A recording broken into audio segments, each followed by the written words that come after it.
வாங்க இன்றைக்கி நம்ம ட்ரெடிஷ்னல் தமிழ் ரெசிபீஸில் ஒரு மருந்து கஷாயம் தாங்க பார்க்க போகிறோம்.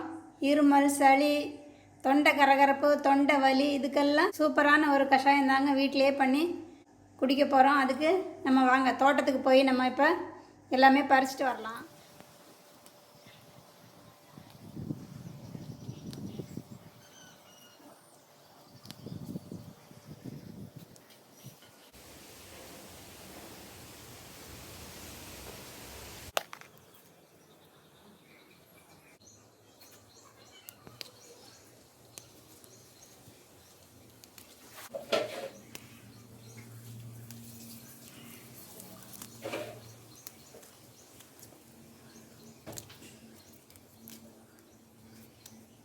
இப்போ நம்ம எல்லாம் பறிச்சாச்சுங்க. துளசி இந்த அளவுக்கு பறித்து எடுத்துருக்குறேன். கருந்துளசியாக இருந்தால் ரொம்ப நல்லாயிருக்குங்க. நம்ம தோட்டத்தில் கருந்துளசி இல்லை, இந்த துளசி தான் இருக்குது. உங்கள்கிட்ட கருந்துளசி இருந்ததுன்னா நீங்கள் அதை போட்டுக்குங்க. ஒரு ஓமவல்லி ஒரு 10 போல் பறிச்சிருக்கேன். வெத்தலை சின்ன வெத்தலையாக இருக்கிறதுனால ஒரு 2 எடுத்துருக்குறேங்க. அப்புறமா இஞ்சி கொஞ்சம் தோல் சீவி வச்சுருக்கேன். இஞ்சியை கண்டிப்பாக தோல் சீவி தான் நீங்கள் இந்த மாதிரி மருந்து கஷாயத்துக்கெலாம் யூஸ் பண்ணணும். இஞ்சி தோல் சாப்பிடக்கூடாது. இந்த மாதிரி இந்த இதில் பார்த்திங்கன்னா பின்னாடி முள் இருந்தாலும் பரவாயில்ல. இதில் ஒரு 10 இலை போல் எடுத்துருக்குறாங்க தூதுவளை. அப்புறமா ஒரு டேபிள் ஸ்பூன் வர மல்லி எடுத்திருக்கேன். கொஞ்சமாக இந்த அளவுக்கு மிளகு எடுத்திருக்கேன். ஏன்னா இஞ்சி போடுறோம் நம்ம. இந்த வெத்தலையிலையும் கொஞ்சம் நல்ல காரம் இருக்குங்க. இப்போ நம்ம இந்த மல்லி, மிளகு, இந்த இஞ்சி இது எல்லாத்தையுமே இடிக்கிறதில் வச்சு கொஞ்சம் இடித்து எடுத்துக்கலாங்க. இப்போ இந்த ஒரு டேபிள் ஸ்பூன் மல்லி போட்டுக்கலாம். மிளகு உங்கள் காரத்துக்கு தகுந்த மாதிரி போட்டுக்கங்க. நான் இவ்வளோ போட்டிருக்கேன். அப்புறம் இந்த இஞ்சி ஒரு துண்டு, இது எல்லாத்தையும் வச்சு நல்லா ஓரளவு ஒன்றும் பாதியமாக இடித்து எடுத்துக்கலாம். இப்போ அடுப்பை பற்ற வச்சுட்டு நம்ம ஒரு 2 கப்பு தண்ணி கொதிக்க வைக்கலாங்க. நான் இந்த கப்புக்கு 2 கப்பு போடுறேன். 2 கப்பு நல்லா 1 கப்பாக வத்துற வரைக்கும் இது பண்ணிடுங்க. ஒரு அரை டம்ளர் குடித்தாலே போதும் இந்த கஷாயம். தண்ணி நல்லா கொதிக்கட்டும். இங்கே பாருங்கள், நான் இந்த அளவுக்கு சும்மா ஒன்றும் பாதியமாக நல்லா இடித்து எடுத்துருக்கேன்.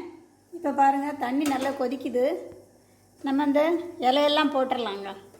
இப்போ தூதுவளையெல்லாம் நம்ம அப்படியே கூட போடலாம். துளசியும் போட்டுக்கலாம். ஓமவல்லி இலை கொஞ்சம் பெருசு பெருசாக இருக்குது பார்த்திங்களா, அதனால் கொஞ்சம் சும்மா 2ஆக உடச்சி போட்டுக்கலாம். நல்ல வாசனையாக அது கொதித்து வந்துடும். இதுக்கு நம்ம கொஞ்சம் இனிப்பு சேர்க்கணும் அப்படின்னா பனவெல்லம் தாங்க சேர்க்கணும், வேறு எதுவும் சேர்க்கக்கூடாது. இங்கே பாருங்கள், இது பனவெல்லம் கொஞ்சம் நல்ல பழைய பனவெல்லம் என்கிட்ட இருந்துச்சு. அதை தான் கொஞ்சம் உடச்சி போட போகிறேன். உங்களுக்கு எவ்வளோ இனிப்பு தேவையோ போட்டுக்குங்க. அப்புறம் சீனி, சாதாரண வெல்லம் அது எதுவும் போடாதீங்க. இந்த இருமலுக்கு, சளிக்கு இது மருந்து ஜாமானாக குடிக்கும்போது நம்ம பனவெல்லம் மட்டும்தாங்க போடணும். இல்லைன்னா பனங்கற்கண்டு போட்டுக்கலாம். பனங்கற்கண்டு குடிக்கும்போது கொஞ்சம் இனிப்பு கம்மியாக தான் இருக்கும். பனவெல்லமே இது பெஸ்ட்டு சாய்ஸ், பார்த்துக்கோங்க. நம்ம இப்போ பொடிச்சு வச்சா இந்த இதை போட்டுக்கலாங்க. மல்லி, மிளகு, கொஞ்சமாக இஞ்சி.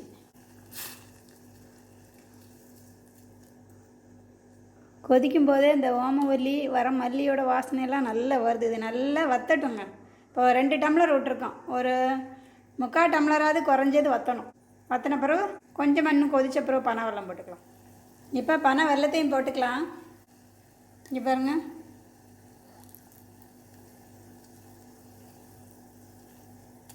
எந்த அளவு போதுங்க, நிறைய தான் இருக்குது.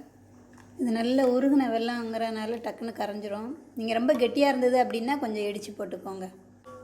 பிள்ளைங்களுக்கு போடும்போது கொஞ்சம் உரப்பு கம்மியாக போட்டுக்குங்க. இந்த மிளகு இதெல்லாம். பெரியவங்க இந்த மாதிரி குடிச்சிக்கலாம்.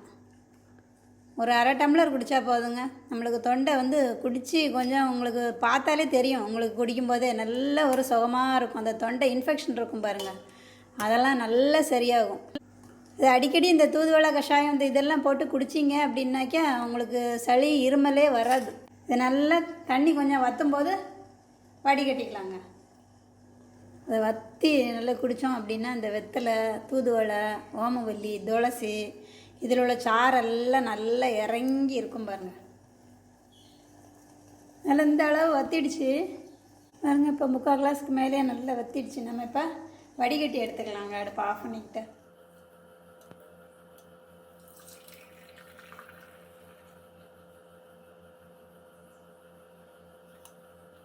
இப்போ இதை கிளாஸில் ஊற்றி எடுத்துக்கலாம். இது ஓரளவு சூடாக இருக்கும்போதே குடிங்க, ரொம்ப ஆற வச்சு குடிக்கக்கூடாது கஷாயம்லாம். அப்போ தான் கொஞ்சமாக சூடாக குடித்தா தான் அந்த எஃபெக்ட் கிடைக்குங்க.